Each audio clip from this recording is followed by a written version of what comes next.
사우디가 미국을 향해 폭탄 발언을 했습니다. 우리는 미국의 압박을 거절합니다. 15억 달러 규모의 계약, 사우디가 미국 무기를 밀어내고 한국의 천무 3.0을 전격 채택한 겁니다. 30년 전 미국 최고의 두뇌들이 수십억 달러를 날리고도 포기했던 AI 자율 자탄, 한국이 이를 100% 명중률로 부활시키자 세계 군사 패권이 요동쳤습니다. 그런데 가장 충격받은 사람은 따로 있었습니다. 30년 전 그 실패 보고서를 직접 쓴 펜타곤의 수석 분석관, 대전 실사격장에서 36발 전탄 명중을 두 눈으로 확인한 그가 그날 밤 한국에 건 한 통의 전화, 미국 방산 70년 질서가 그 전화 한 통으로 무너지기 시작했습니다.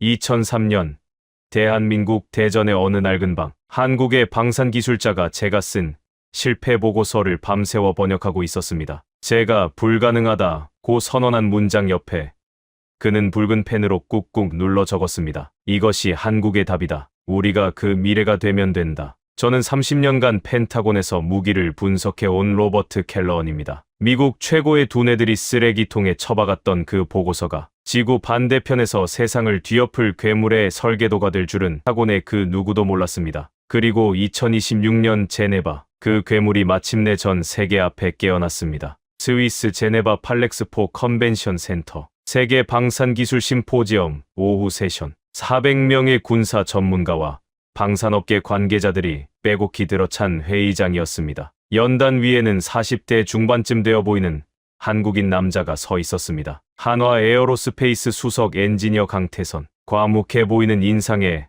양복보다 작업복이 더 어울릴 것 같은 사람이었죠. 그가 첫 문장을 말하는 순간 저는 의자 팔걸이를 움켜쥐었습니다. 30년 전 이 기술은 불가능하다고 선언되었습니다. 그 문장은 제가 쓴 것이었습니다. 30년 전 제가 BAT 프로젝트 최종 보고서 첫 페이지에 직접 타이핑한 바로 그 문장이었습니다. 한국인이 그걸 어떻게 하는 거죠? 심장이 빠르게 뛰기 시작했습니다. 강태선은 침착하게 이어갔습니다. 천무 3.0은 단순한 다연장 로켓 시스템이 아닙니다. 탄도 미사일에서 분리된 36개의 자탄이 각각 독립적으로 AI를 통해 표적을 식별하고 스스로 우선순위를 판단하여 공격하는 세계 최초의 실용화 시스템입니다. 회의장이 술렁였습니다. 그런데 저는 술렁일 여유도 없었습니다. 36개라고 했습니다. 30년 전 우리는 고작 13개 자탄도 제대로 날리지 못했습니다. 스크린에 테스트 영상이 떴습니다. 천무 미사일이 발사대를 떠나 하늘로 치솟고 일정 고도에서 상단부가 열리며 수십 개의 작은 물체가 쏟아져 나왔습니다. 각 자탄이 날개를 펼치고 독립 비행을 시작했습니다. 그리고 놀랍게도 각각의 자탄이 서로 다른 표적을 향해 갈라져 나가더니 전차형 표적부터 먼저 장갑차, 이동 차량 순서로 정확히 타격하는 장면이 이어졌습니다. AI가 실시간으로 판단한 겁니다. 어떤 표적이 더 위협적인지를. 그 순간 30년 전 뉴멕시코 사막이 눈앞에 겹쳐졌습니다. 화이트 샌즈 미사일 시험장. 미국이 세계 최초의 핵실험을 했던 바로 그 땅에서 저는 7년간 매달린 프로젝트의 최종 시험을 지켜보고 있었습니다. BAT. 브릴리언트 엔티탱크. 탄도 미사일 한 발에서 13개의 자탄이 쏟아져 나와 각각 스스로 적 전차를 찾아내고 스스로 공격하는 완전 자율 무기. 그게 우리의 꿈이었습니다. 아타큼스 블록2 미사일에 자탄 13발을 실어 시험장에 흩어놓은 21개의 이동 표적을 타격하는 것. 그날의 최종 시험이었습니다. 미사일은 완벽하게 날았습니다. 상단부가 열리고 13개의 자탄이 쏟아져 나왔습니다. 날개를 펼치고 활공을 시작하는 순간까지 모든 것이 계획대로였습니다. 그 다음이 문제였습니다. 음향 센서가 사막의 열기에 교란되기 시작했습니다. 저그의 선시커는 끊임없이 오작동했고 발사 충격으로 자탄 내부 회로 기판 절반이 이미 손상된 상태였습니다. 모니터 화면에서 자탄들의 궤적이 하나둘 흐트러졌습니다. 어떤 것은 빈 모래밭에 처박혔고 어떤 것은 표적을 찾지 못한 채 빙빙 돌다 추락했습니다. 13발 중 명중은 2발. 그것도 전차의 취약 부위가 아닌 빈 맞춤이었습니다. 관제실이 조용해졌습니다. 7년의 연구, 수십억 달러, 미국 최고의 두뇌들. 그 결과가 사막 모래 위에 처박힌 자탄 11개였습니다. 그런데 지금 이 제네바 회의장 스크린에서는 36발이 36개의 표적을 정확히 격파하고 있었습니다. 한국이 만든 자탄이 우리가 13발도 못 날린 그 기술을 36발로 눈이 뜨거워졌습니다. 기쁨인지 분함인지 저도 몰랐습니다. 저희는 삼성전자와 공동 개발한 내충격 특수 반도체로 발사 충격 문제를 해결했습니다. 카이스트의 나노 복합 소재로 진동 흡수율을 극한까지 끌어올렸고 자체 개발한 초소형 AI 가속칩이 실시간 이미지 처리를 가능하게 했습니다. 강태선이 담담하게 설명을 이어가는 동안 저는 머릿속으로 30년 전의 실패 원인 3가지를 떠올렸습니다. 발사 충격을 견디는 전자장비, 정확한 표적 식별, 초소형 컴퓨팅 파워. 하나도 못 풀어서 포기한 그 3가지를 이 사람들이 정확히 하나씩 풀어낸 겁니다. 그때 객석에서 큰 소리가 터졌습니다. 재미있는 프레젠테이션이었습니다. 강 박사, 빅터 해밀턴이었습니다. 미국 최대 방산업체 글로벌 다이내믹스의 수석 부사장, 195cm 거구에 하버드 경영대학원 출신, 무기를 기술이 아니라 상품으로만 보는 남자. 그가 자리에서 일어나 마이크를 요청했습니다. 하지만 여기 계신 분들은 전부 전문가들입니다. 저런 시뮬레이션 영상 하나로 감동할 사람은 없죠. 강태선이 침착하게 대답했습니다. 해밀턴 부사장님, 이것은 시뮬레이션이 아닙니다. 실제 시험 발사 영상입니다. 해밀턴은 코웃음을 쳤습니다. 설사 그렇다 해도 실험실과 실전은 다른 이야기입니다. 그리고 한 가지 더. 혹시 이 기술이 미국의 BAT 관련 특허를 침해하고 있는 건 아닌지 우리 법무팀의 확인을 요청하겠습니다. 회의장에 찬바람이 도는 것 같았습니다. 그건 질문이 아니라 협박이었습니다. 400명이 다 아는 공개 협박. 강태선의 얼굴에 약간 홍조가 돌았지만 목소리는 흔들리지 않았습니다. 저희 기술은 완전히 독자적으로 개발되었으며 모든 특허 검토를 마쳤습니다. 원하시면 상세 데이터를 제공하겠습니다. 해밀턴이 냉소적인 미소를 지으며 앉았습니다. 그 순간 회의장 반대편에서 손이 올라갔습니다. 스위스 군사 전문 기자였습니다. 켈러언 박사님께 질문드립니다. 박사님은 BAT 프로젝트의 핵심 멤버셨습니다. 당시 실패의 진짜 원인은 무엇이었고 한국이 그 문제를 해결했을 가능성이 있다고 보십니까? 400명의 시선이 제게 쏠렸습니다. 이 질문이 왜 날카로운지 설명해야 합니다. 제가 한국의 성공을 인정하면 그건 미국의 기술적 한계를 인정하는 겁니다. 동시에 제 인생 최대의 실패를 400명 앞에서 공개적으로 시인하는 것이기도 합니다. 하지만 부정하면 방금 제 두 눈으로 본 36발의 기적을 거짓말이라고 해야 합니다. 저는 마이크를 잡지 못하고 잠시 얼어붙었습니다. 바로 그때 주머니 속 휴대폰이 진동했습니다. 워싱턴의 옛 동료가 보낸 긴급 메시지였습니다. 한화 에어로스페이스 대상 대규모 사이버 공격 정황 포착. 중국발 추정이나 최초 경유지 IP 일부가 미국 버지니아 소재. 확인 요망. 미국 버지니아. 글로벌 다이내믹스 본사가 버지니아에 있습니다. 저는 휴대폰 화면을 내려다보다가 연단 위에 강태선을 올려다봤습니다. 그리고 객석 앞줄에서 여유롭게 다리를 꼬고 앉아있는 해밀턴을 봤습니다. 이건 단순한 기술 논쟁이 아니었습니다. 누군가는 한국의 발표가 성공하는 걸 원하지 않았고 그 누군가는 이 회의장 안에 앉아 있을 수도 있었습니다. 400명이 저를 기다리고 있었습니다. 답을 해야 했습니다. 하지만 그 답은 30년 전 제가 닫아버린 서랍을 다시 여는 일이었습니다.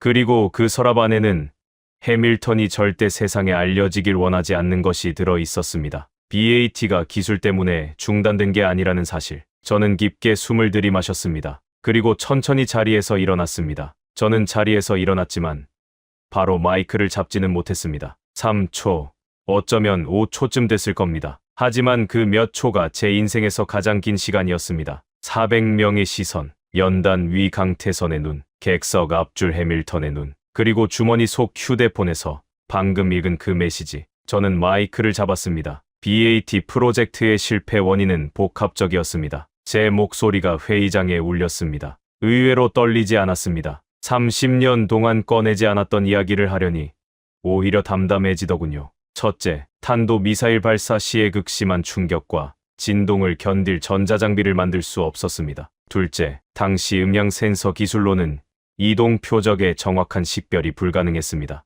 셋째, 자탄의 크기와 무게 제약 안에서 충분한 컴퓨팅 파워를 넣을 수 없었습니다. 여기까지는 공개된 사실이었습니다. 누구나 아는 이야기. 하지만 다음 문장부터가 문제였습니다. 그런데 저는 잠시 멈췄습니다. 그로부터 30년이 지났습니다. 그 사이 반도체는 혁명적으로 발전했고 이 기술은 당시에는 공상과학 수준이었습니다. 특히 한국이 세계를 선도하고 있는 반도체, 신소재 기술은 BAT 시절에는 상상도 할 수 없었던 수준입니다. 시장이 조용해졌습니다. 제가 어디로 가고 있는지 모두가 감지한 겁니다. 오늘 한화 에어로스페이스의 발표와 데이터를 보면서 저는 확신하게 되었습니다. 해밀턴의 표정이 굳는 게 보였습니다. 한국은 해냈습니다. 그리고 그들이 해낸 방식은 BAT의 개량이 아닙니다. 완전히 다른 접근입니다. 음향 센서를 광학 AI로 대체한 것은 개선이 아니라 혁명입니다. 이것은 제가 30년간 본 무기 체계 중 가장 혁신적인 기술입니다. 이 초간의 정적, 그리고 박수가 터졌습니다. 여기저기서 동시에 각국 대표들이 고개를 끄덕이며 한국 대표단 쪽을 바라봤습니다. 저는 그 박수 소리 속에서 두 사람의 얼굴만 보고 있었습니다. 강태선, 연단 위에서 미세하게 고개를 숙이며 제게 인사를 보냈습니다. 감사의 표시였겠지만 그의 눈빛에는 다른 것이 있었습니다. 당신이 누군지 압니다. 라고 말하는 것 같았습니다. 해밀턴, 얼굴이 붉어진 채 자리에서 벌떡 일어나 회의장을 나갔습니다. 세션이 끝난 뒤 저는 한국 대표단에게 다가갔습니다. 강태선이 먼저 손을 내밀었습니다. 켈러언 박사님, 감사합니다. 솔직히 말씀드리면 박사님이 저쪽 편을 들 수도 있다고 각오하고 있었습니다. 저는 편을 든 게 아닙니다. 제가 말했습니다. 사실을 말한 겁니다. 강태선이 잠깐 미소를 짓더니 태블릿을 꺼내 제게 보여줬습니다. 3.0 자탄의 상세 기술 자료가 화면에 펼쳐졌습니다. 삼성전자와 공동 개발한 내충격 반도체입니다. 20G 이상의 충격에서도 정상 작동합니다. 카이스트에서 개발한 나노 복합 소재로 진동 흡수율을 극한까지 끌어올렸고요. 그리고 이게 핵심입니다. 그가 화면을 넘기자 작은 칩 하나의 확대 사진이 나왔습니다. 자체 개발한 초소형 AI 가속 칩.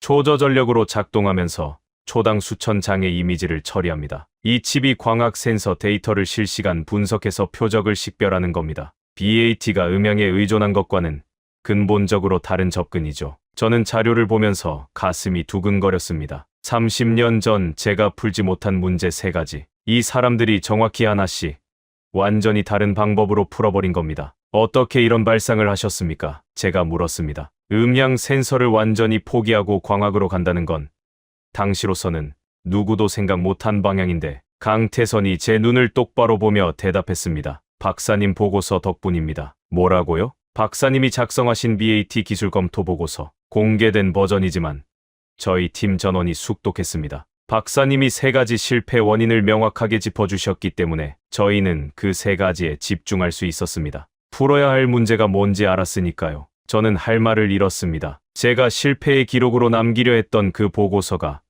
지구 반대편에서 성공의 설계도로 쓰인 겁니다. 특히 보고서 마지막 페이지, 강태선이 말을 이었습니다. 미래의 반도체와 센서, 컴퓨팅 기술이 충분히 발전한다면 이론적 가능성은 열려 있다. 박사님이 쓰신 그 한 문장이 저희의 출발점이었습니다. 그 문장, 자존심 때문에 덧붙인 한 줄, 완전한 실패라고 인정하기 싫어서 끼워 넣은 마지막 문장, 그걸 한국의 엔지니어들이 읽고 그럼 우리가 하자고 결심한 겁니다. 저는 잠시 아무 말도 못했습니다. 뭐라고 해야 할지 몰랐습니다. 그때 제 휴대폰이 울렸습니다. 해밀턴이었습니다. 로버트, 방금 네가 무슨 짓을 한 건지 알고 있겠지. 사실을 말했을 뿐이야.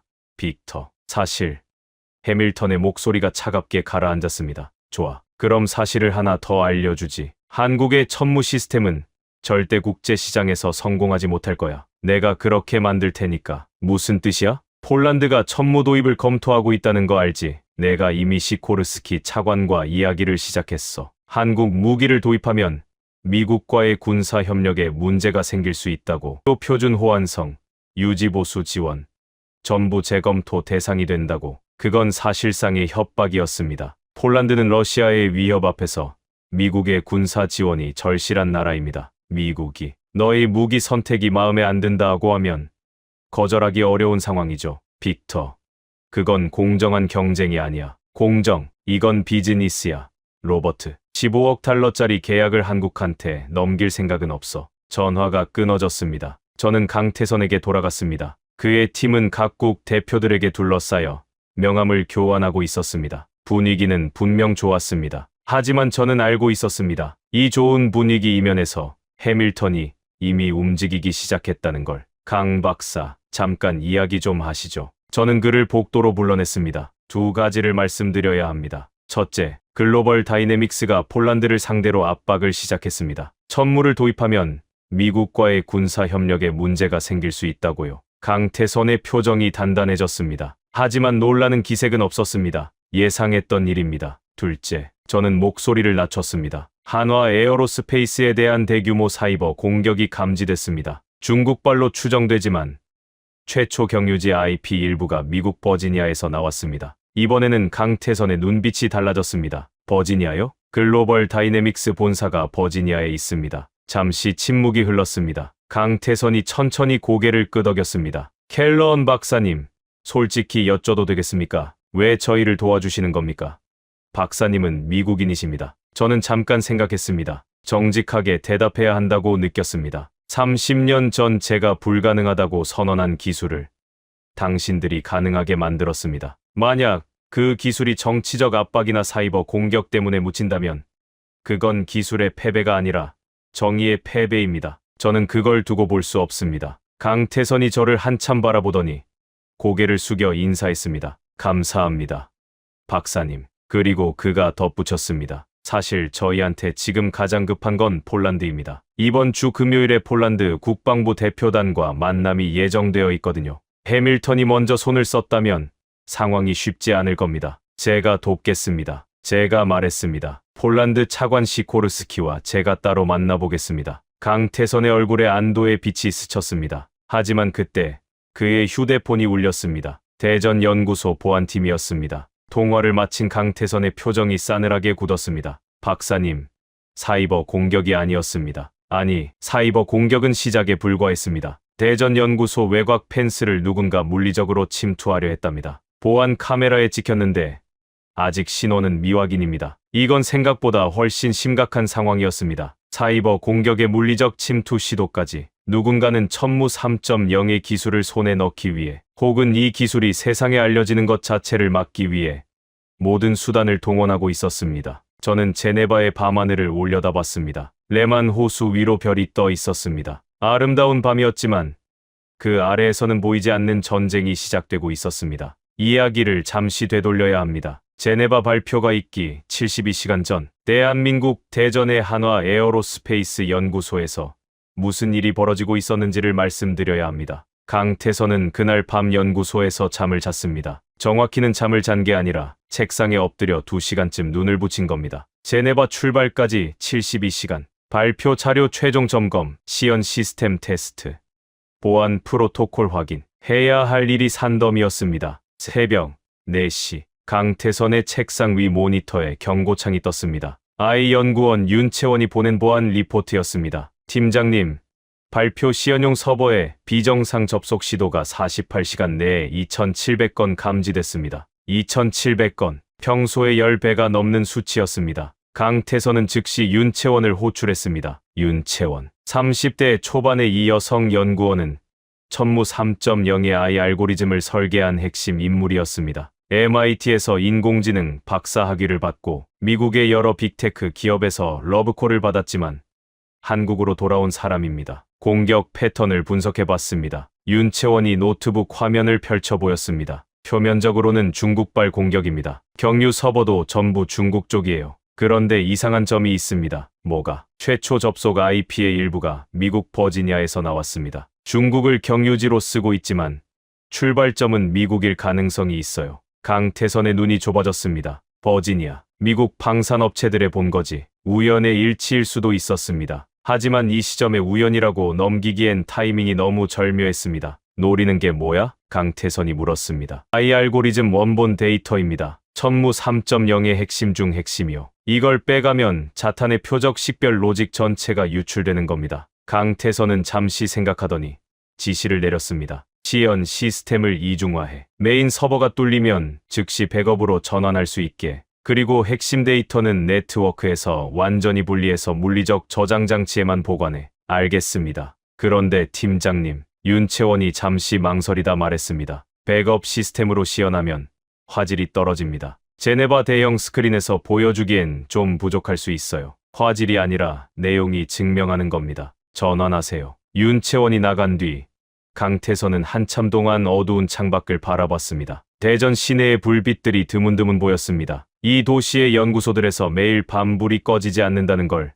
세계는 아직 모르고 있었습니다. 그때 전화가 울렸습니다. 아버지였습니다. 강일수. 80대 초반에 은퇴한 방산기술자. 한국 방위산업 1세대. 1970년대 한국이 미국에서 미사일 기술을 사오려 했지만 거절당하고 아무것도 없는 상태에서 맨손으로 시작해야 했던 시절부터 이 일을 해온 사람입니다. 태선아.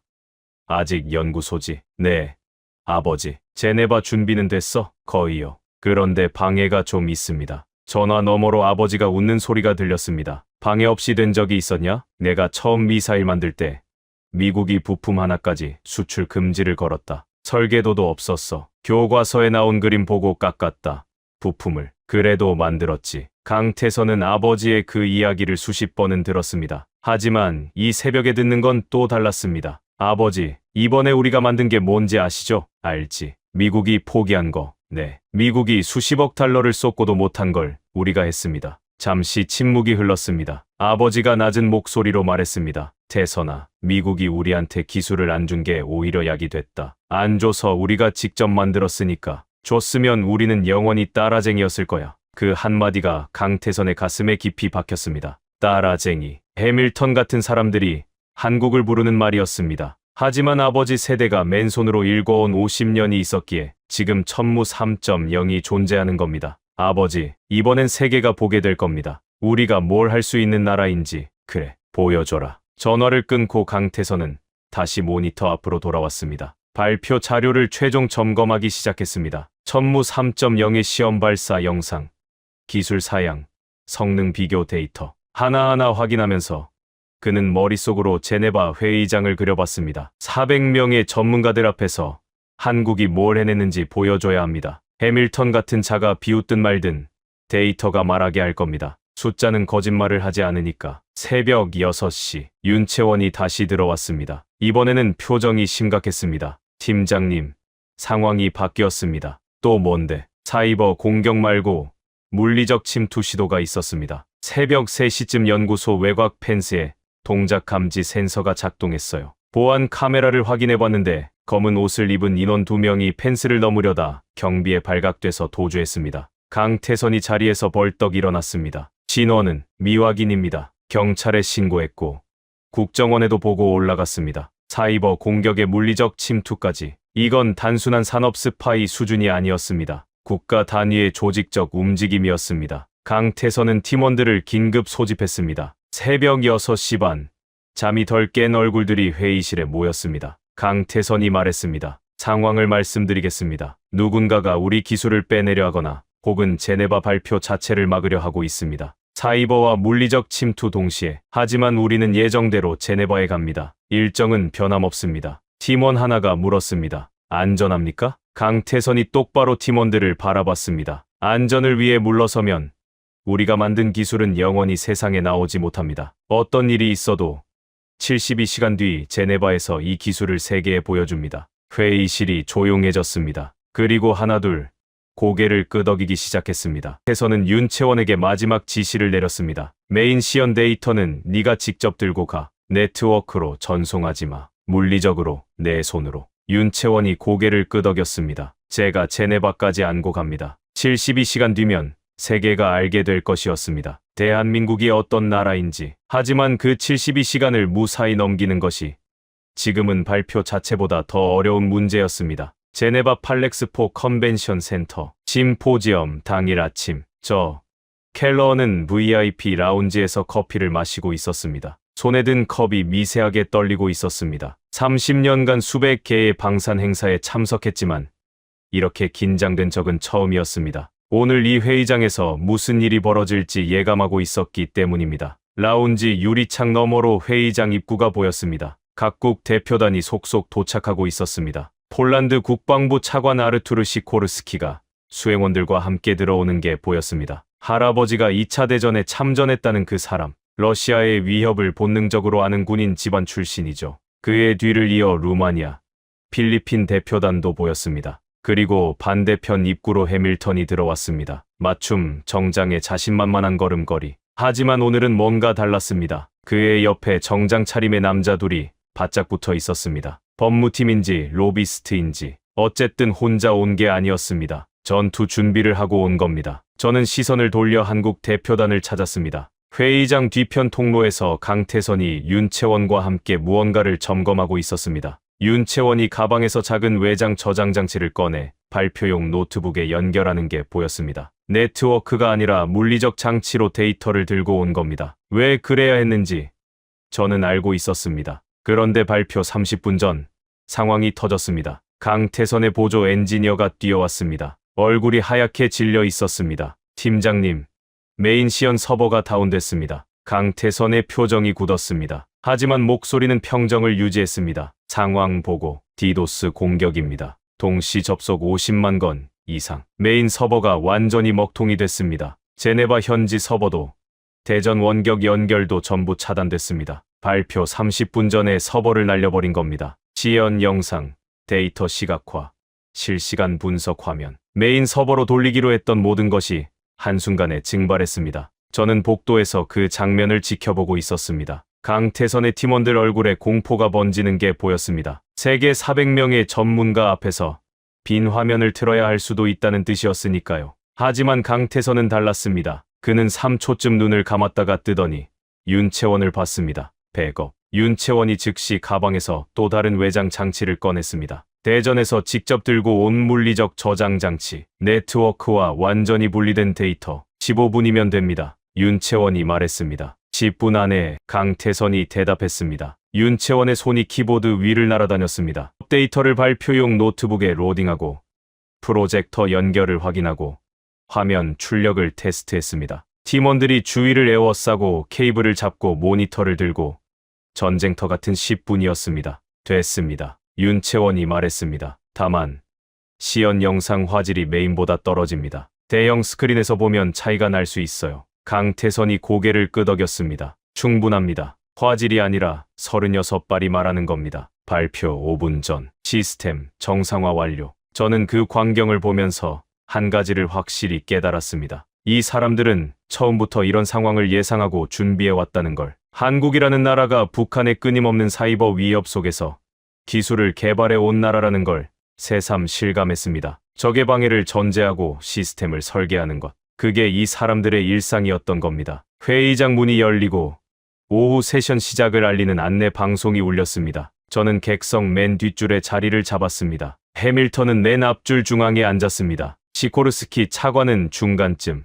폴란드 수행원들에 둘러싸여 있었습니다. 400석이 거의 꽉 찼습니다. 연단 위에 강태선이 올라갔습니다. 10분 전까지 서버가 날아간 사람이라고는 믿기지 않을 만큼 표정이 차분했습니다. 그는 마이크를 잡고 회의장을 한번 천천히 둘러봤습니다. 그리고 첫 문장을 말했습니다. 30년 전 이 기술은 불가능하다고 선언되었습니다. 제 심장이 뛰었습니다. 그 문장이 제가 쓴 것이라는 하지만 회의장의 다른 사람들은 몰랐습니다. 그들에게 그건 그냥 강렬한 오프닝이었을 뿐입니다. 하지만 저한테는 30년 된 상처를 칼로 긋는 것과 같았습니다. 강태선이 이어갔습니다. 미국의 BAT 프로젝트. 탄도미사일에서 분리되는 자율지능형 자탄. 당시 세계 최고의 기술력을 가진 미국이 수십억 달러를 투입하고도 완성하지 못한 꿈의 무기였습니다. 회의장이 집중하기 시작했습니다. 해밀턴이 팔짱을 끼는 게 보였습니다. 오늘 저희는 그 꿈을 현실로 만든 결과를 보여드리겠습니다. 천무 3.0.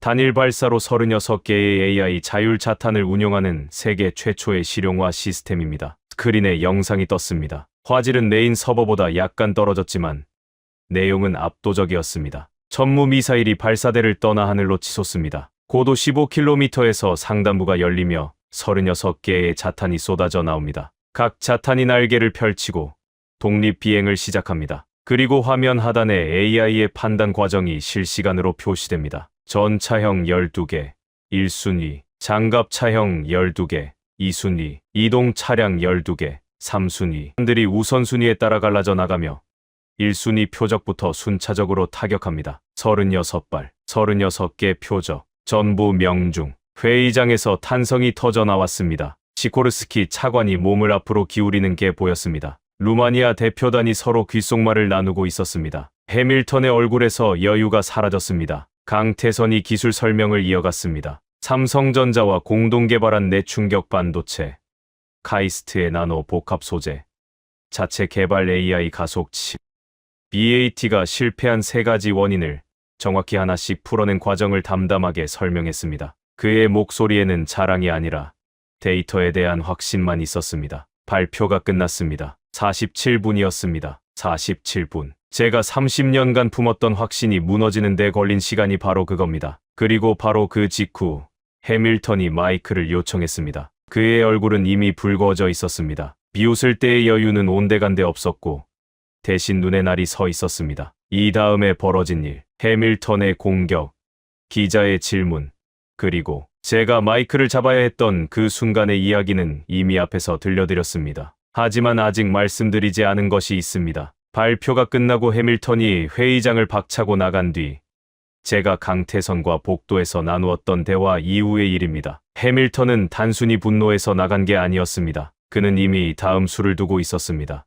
그것도 제가 예상했던 것보다 훨씬 빠르게, 훨씬 치밀하게. 해밀턴이 회의장을 나간 뒤 정확히 2시간 만에 상황이 움직이기 시작했습니다. 폴란드 국방부 차관 시코르스키가 강태선에게 비공식 면담을 요청해 온 겁니다. 좋은 신호처럼 보일 수 있습니다. 하지만 면담 요청의 내용을 듣는 순간 분위기가 달라졌습니다. 솔직한 대화를 원합니다. 천무 3.0 도입이 우리에게 어떤 정치적 비용을 수반하는지 숨기지 말고 이야기해 주십시오. 정치적 비용. 그 단어가 핵심이었습니다. 누군가 시코르스키에게 이미 귀띔을 한 겁니다. 한국 무기를 사면 미국이 불쾌해할 거라고. 그 누군가가 누구인지는 물어볼 필요도 없었습니다. 면담은 제네바 호숫가의 조용한 카페에서 열렸습니다. 강태선, 시코르스키, 그리고 제가 동석했습니다. 강태선이 제게 함께해달라고 요청했고 시코르스키도 거부하지 않았습니다. 오히려 저를 보더니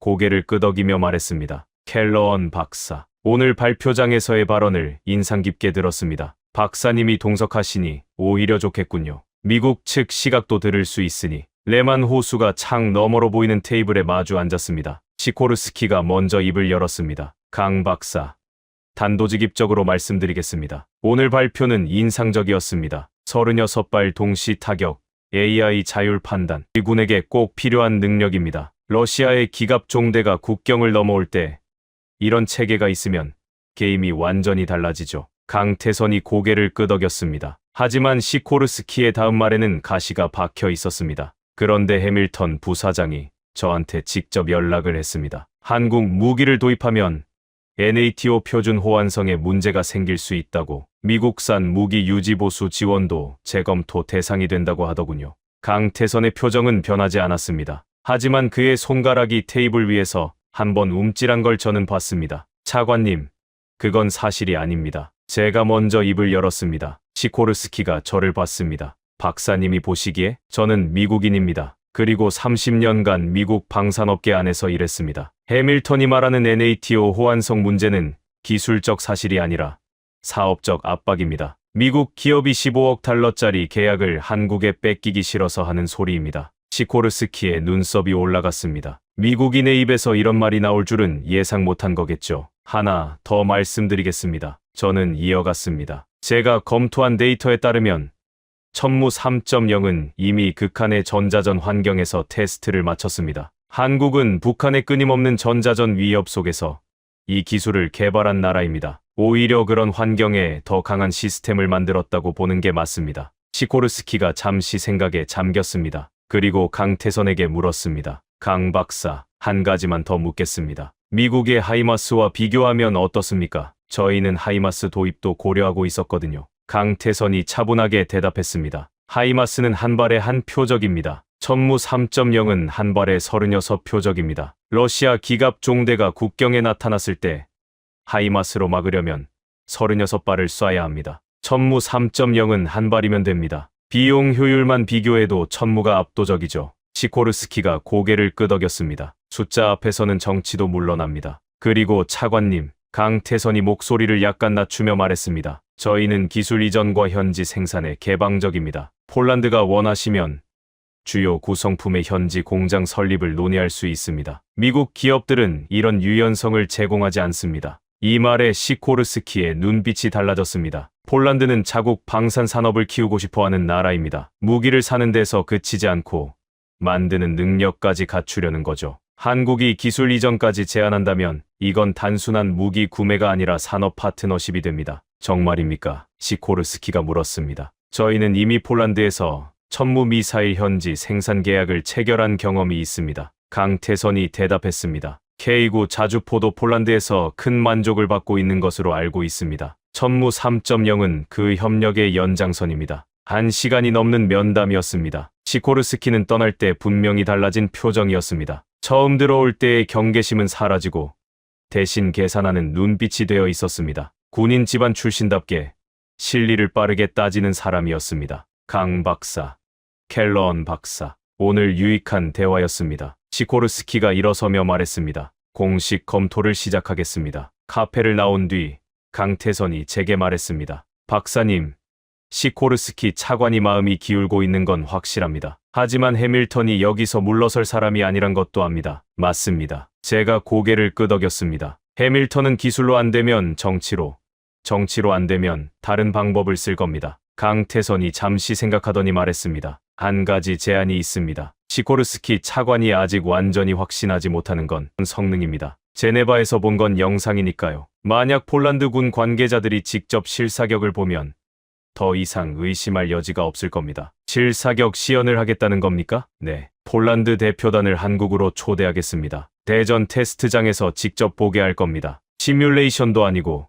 영상도 아닌 눈앞에서 실탄을 쏘는 겁니다. 대담한 제안이었습니다. 실사격 시연은 성공하면 결정적이지만 실패하면 모든 게 끝입니다. 하지만 강태선의 눈에는 흔들림이 없었습니다. 제가 시코르스키에게 연락하겠습니다. 강태선이 말했습니다. 그때 저는 한마디를 덧붙였습니다. 입에서 저도 모르게 나온 말이었습니다. 저도 함께 가겠습니다. 한국에. 강태선이 놀란 눈으로 저를 봤습니다. 30년 전 저는 화이트샌즈에서 같은 시험의 실패를 지켜봤습니다. 제가 말했습니다. 이번에는 성공하는 걸 직접 보고 싶습니다. 강태선이 미소를 지었습니다. 제가 한국에서 본 그 사람의 첫 번째 미소였습니다. 하지만 우리가 모르고 있었던 것이 하나 있었습니다. 해밀턴은 이미 다음 수를 준비하고 있었습니다. 그리고 그 수는 폴란드를 향한 것이 아니었습니다. 켈러언, 즉 저를 향한 것이었습니다. 한국에 도착한 것은 그 다음날 저녁이었습니다. 인천공항에서 KTX를 타고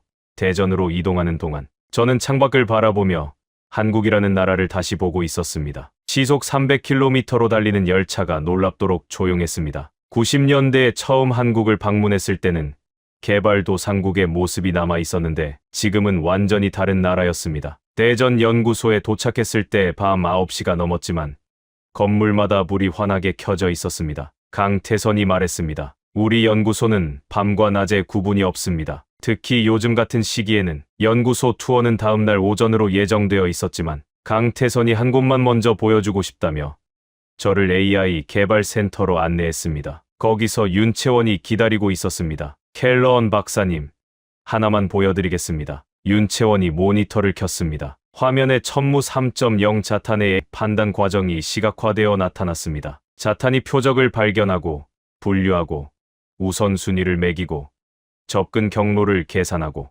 타격 시점을 결정하는 전 과정이 실시간으로 흘러가고 있었습니다. 이게 자탄의 두뇌입니다. 윤채원이 설명했습니다. 수백만 장의 표적 이미지를 학습시켰습니다. 다양한 날씨, 시간대, 지형. 덕분에 어떤 환경에서도 표적을 정확히 식별합니다. 저는 화면을 보면서 30년 전 화이트샌즈를 떠올렸습니다. 그때 우리 자탄의 두뇌는 음향 센서 하나였습니다. 소리를 듣고 방향을 잡는 게 전부였죠. 그런데 지금 눈앞에 있는 것은 보고, 생각하고, 결정하는 인공지능이었습니다. 한 가지 물어도 됩니까? 제가 윤채원에게 물었습니다. MIT에서 박사를 하시고 미국에서 좋은 자리 제안도 받으셨을 텐데 왜 한국으로 돌아오셨습니까? 윤채원이 잠깐 생각하더니 대답했습니다. 미국에서는 제가 좋은 연구원이었습니다. 논문 쓰고 학회 발표하고 좋은 대우 받고 그런데 여기서는 제가 역사를 바꾸는 사람이 될 수 있었습니다. 미국이 포기한 기술을 완성하는 팀의 일원이 되는 것과 실리콘밸리에서 편하게 월급 받는 것. 저는 전자를 선택했습니다. 담담한 말이었지만 무게가 있었습니다. 그날 밤 강태선이 저를 연구소 근처의 작은 한식당으로 데려갔습니다. 늦은 시간이었지만 강태선 팀원 몇몇이 합류했습니다. 된장찌개와 불고기를 먹으며 우리는 편하게 이야기를 나눴습니다. 그때 강태선이 오래된 서류 봉투 하나를 꺼냈습니다. 박사님, 이걸 보여드리고 싶었습니다. 봉투 안에서 나온 것은 낡은 종이 뭉치였습니다. 누렇게 바랜 종이 위에 한국어와 영어가 빼곡하게 적혀 있었습니다. 제 BAT 기술 검토 보고서의 한국어 번역본이었습니다. 이건 제 아버지가 직접 번역하신 겁니다. 강태선이 말했습니다. 2000년대 초에 미국 공개 자료에서 이 보고서를 입수해서 밤마다 한 페이지씩 번역하셨죠. 종이 여백의 손글씨, 메모가 빼곡했습니다. 한국어라 읽을 수는 없었지만 그 글씨의 양과 밀도만으로도 얼마나 치열하게 연구했는지 느낄 수 있었습니다. 아버지는 이 보고서를 읽고 이렇게 말씀하셨습니다.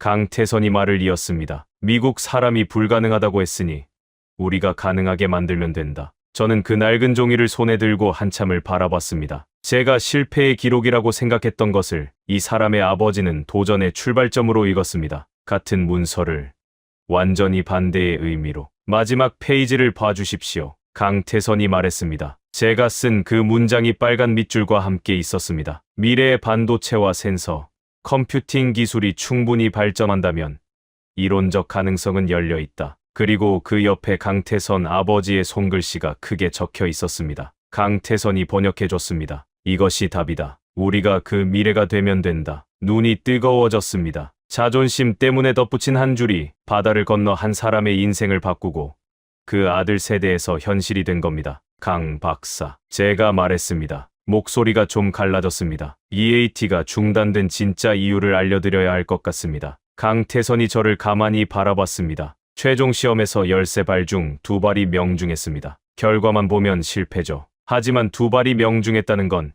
개념 자체는 작동한다는 뜻이었습니다. 기술을 개선할 시간만 있으면 됐습니다. 그런데 왜 중단된 겁니까? 당시 방산업체들이 반대했기 때문입니다. 자탄 36발이 한 번에 나가면 비싼 정밀유도 미사일 36발을 따로 팔 기회가 사라지는 거죠. 한 발로 끝나는 무기보다 36발을 팔 수 있는 구조가 그들에게는 더 좋은 비즈니스였습니다. 강태선의 표정이 굳어졌습니다. 기술이 아니라 돈 때문에 죽은 겁니까? 네. 그리고 그 결정을 주도한 사람이 빅터 해밀턴의 아버지였습니다. 테이블이 조용해졌습니다. 선들도 숟가락을 내려놓고 저를 보고 있었습니다. 해밀턴이 저한테 제네바에 가지 말라고 협박한 이유가 이겁니다. 제가 말했습니다. 제가 이 사실을 공개하면 해밀턴 가문과 글로벌 다이내믹스의 역사가 뒤집힙니다. BAT는 기술의 실패가 아니라 탐욕의 희생물이었다는 게 드러나니까요. 강태선이 한참 동안 아무 말 없이 앉아 있었습니다. 그리고 조용히 말했습니다. 그러니까 박사님이 30년간 짊어진 실패는 실패가 아니었던 거군요. 그 한마디에 저는 대답하지 못했습니다. 30년 동안 저를 짓누른 무게가 그 한 문장으로 들려나가는 느낌이었습니다. 내일은 실사격 시험이었습니다. 폴란드 대표단이 직접 보러 옵니다. 30년 전 화이트 샌즈에서 실패한 바로 그 시험을 내일 이 한국 땅에서 다시 보게 되는 겁니다. 하지만 이번에는 결과가 다를 거라는 확신이 처음으로 들었습니다. 다음 날 아침, 대전 테스트장. 하늘이 맑았습니다. 30년 전 화이트 샌즈도 맑은 날이었죠. 그날도 하늘은 아무 문제가 없었습니다. 문제는 땅 위에 있었습니다. 관람석에 시코르스키 차관과 폴란드 군 관계자 6명이 앉았습니다. 그 옆에 제가, 반대편에는 윤채원이 기술 모니터를 관장하고 있었습니다. 강태선은 발사 지휘소와 관람석을 오가며 최종 점검을 하고 있었습니다. 시코르스키가 제게 물었습니다. 켈러언 박사, 솔직히 말씀해 주십시오. 성공합니까? 저는 잠시 생각했습니다. 30년 전이었다면 반드시 라고 대답했을 겁니다. 그리고 실패했겠죠. 그래서 이번에는 다르게 말했습니다. 차관님, 저는 어제 이 팀이 문제를 어떻게 풀었는지 직접 봤습니다. 30년 전 제가 풀지 못한 3가지를 완전히 다른 방법으로 풀어냈습니다. 저는 데이터를 믿습니다. 강태선이 지휘소에서 무전을 잡았습니다. 전 팀 준비 완료 보고.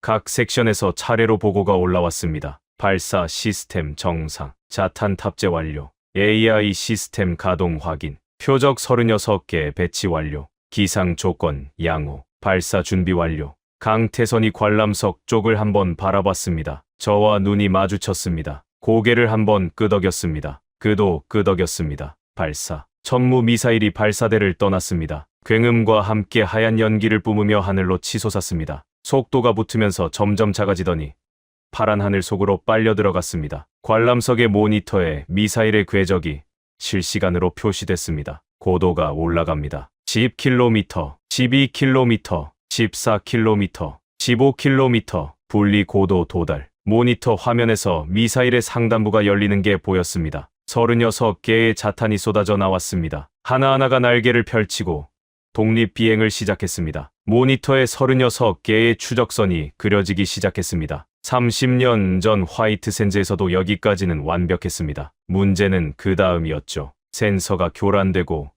회로가 타버리고 자탄이 방향을 잃었습니다. 저는 숨을 멈추고 모니터를 봤습니다. 36개의 추적선이 흐트러지지 않았습니다. 한 줄 한 줄이 정확하게 표적을 향해 갈라져 나갔습니다. AI의 판단이 모니터 하단에 실시간으로 표시됐습니다. 전차형 12개, 1순위, 장갑차형 12개, 2순위, 이동 차량 12개, 3순위, 1순위 표적에 자탄 12발이 먼저 쇄도했습니다. 폭발. 하나, 둘, 셋. 연쇄적으로 터졌습니다. 모니터에 명중 확인 표시가 하나씩 떴습니다. 12개 전부. 2순위, 또 12발이 갈라져 나갑니다. 폭발. 전부 명중. 3순위, 마지막 12발. 폭발. 명중, 명중, 명중. 36발. 36개 표적. 전부 명중. 모니터에 최종 결과가 떴습니다. 명중률 100%. 1순위 표적 평균 타격 시간 0.3초 차이. AI가 거의 동시에 그러나 정확한 우선순위로 판단한 겁니다. 관람석이 조용했습니다. 2초쯤. 그리고 시코르스키가 자리에서 일어나 박수를 쳤습니다. 폴란드군 관계자들이 따라 일어났습니다. 저는 일어나지 못했습니다. 의자에 앉은 채로 모니터 화면을 보고 있었습니다. 36발 전부 명중이라는 숫자를 30년 전에는 13발 중 2발이었습니다. 그것도 빗맞춤. 그런데 지금 36발이 36개를 정확히 잡았습니다. 눈물이 났습니다. 참으려 했는데 안 됐습니다. 기쁨인지 억울함인지 해방감인지 아마 전부였을 겁니다. 30년 동안 닫아둔 서랍이 마침내 열리고 그 안에 들어있던 모든 감정이 한꺼번에 쏟아져 나온 거였습니다. 윤채원이 옆에 와서 조용히 말했습니다. 박사님, 이건 박사님의 꿈이기도 합니다. 저는 고개만 끄덕였습니다. 말이 나오지 않았습니다. 강태선이 지휘소에서 걸어 나왔습니다. 시코르스키가 그에게 다가가 악수를 청했습니다. 강 박사, 더 볼 필요가 없습니다. 본국의 공식 검토 개시를 건의하겠습니다. 그로부터 몇 시간 뒤 뉴스 속보가 나왔습니다. 폴란드 국방부 한국 천무 3.0 도입 공식 검토 발표. 초기 계약 규모 15억 달러. 그리고 그날 저녁 예상치 못한 전화가 왔습니다. 해밀턴이었습니다. 하지만 이번에는 목소리가 달랐습니다. 분노도 협박도 여유도 없었습니다. 로버트, 빅터, 폴란드 계약 뉴스 봤어? 봤지? 긴 침묵이 흘렀습니다. 그리고 해밀턴이 말했습니다. 너한테 물어볼 게 있어. 한국 사람들, 그 기술이 진짜야? 제가 대답했습니다. 오늘 내 눈으로 봤어. 36발, 36표적, 전부 명중. 진짜야. 빅터. 또 침묵. 그리고 해밀턴이 한숨을 쉬었습니다. 제가 그 남자의 한숨을 들은 건 처음이었습니다. 로버트, 아버지의 BAT 보고서를 읽었어. 네가 쓴 마지막 문장. 미래의 기술이 발전하면 가능성은 열려 있다. 아버지가 그걸 무시한 거지. 그래. 한국 사람들은 무시하지 않았고, 그래. 해밀턴이 또 한숨을 쉬었습니다. 그리고 제가 한 번도 들어보지 못한 말을 했습니다. 강태선이라는 사람한테 연락처 좀 줘. 한 가지 제안할 게 있어. 경쟁 말고 협력을. 전화를 끊고 저는 한참 동안 서 있었습니다. 대전연구소 옥상에서 바라본 밤하늘에 별이 떠 있었습니다. 30년이 걸렸습니다. 불가능이라는 단어가 가능으로 바뀌는데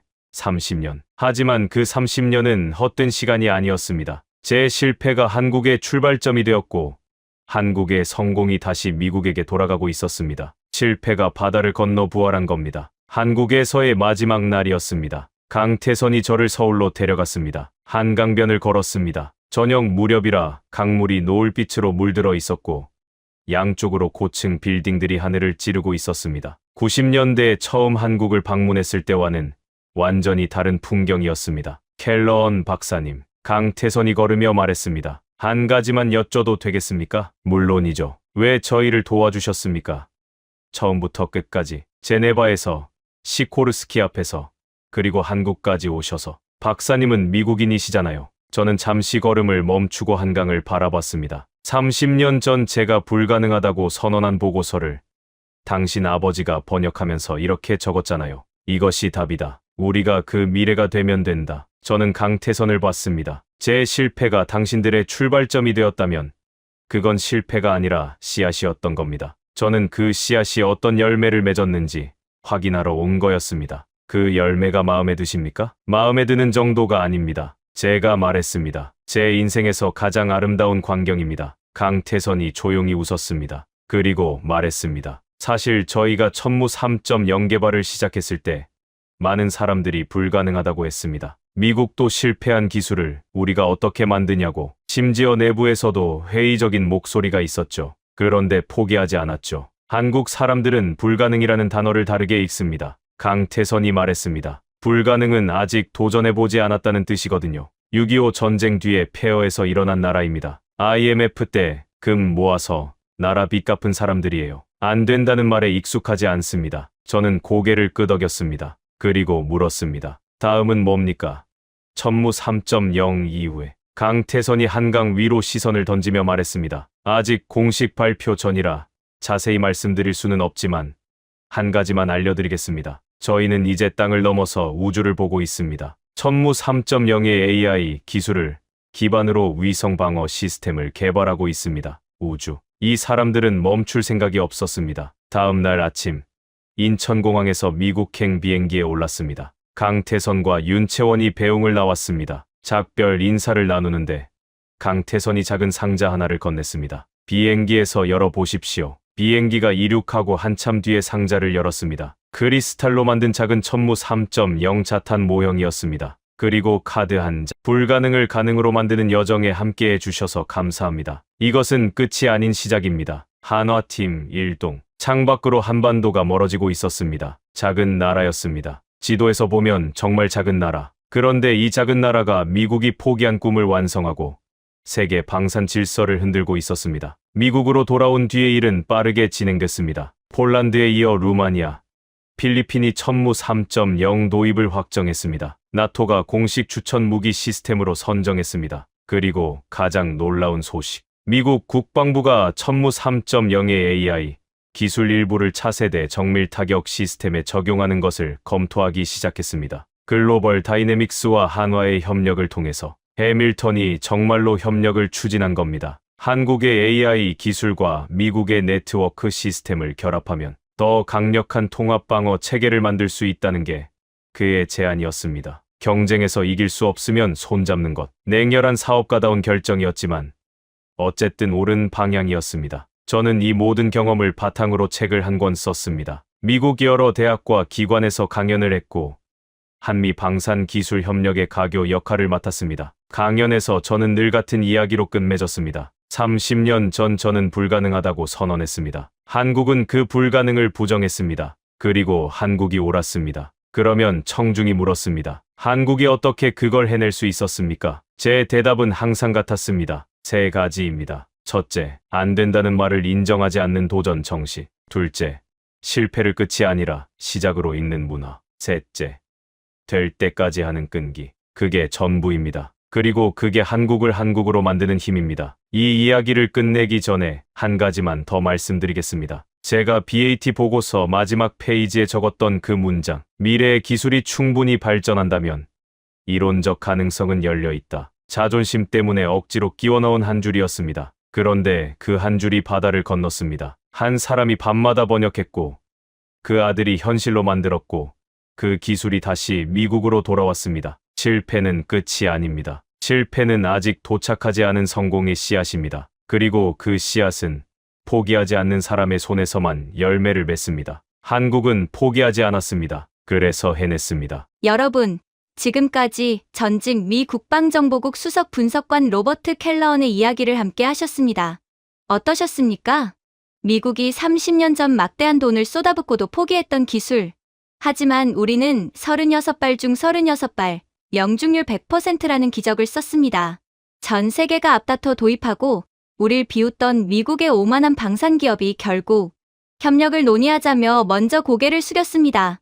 미국이 남긴 실패의 기록을 번역하며 우리가 그 미래가 되면 된다고 믿었던 사람들, 아무도 알아주지 않는 외로운 밤, 연구소의 불을 밝히며 묵묵히 땀 흘린 우리 엔지니어들이 불가능을 현실로 바꾼 것입니다. 될 때까지 한다. 천무 3.0은 그 지독한 집념이 만들어낸 가장 완벽한 증명입니다. 이 가슴 벅찬 반전의 역사가 더 많은 분들께 닿을 수 있게 좋아요와 구독, 그리고 공유를 부탁드립니다. 여러분의 클릭 한 번이 밤을 지새운 숨은 영웅들의 이름을 세상에 알리는 큰 힘이 됩니다. 지금 이 이야기에 가슴이 뜨거워지셨다면 잊지 말고 댓글창에 될 때까지 내 글자를 남겨주십시오.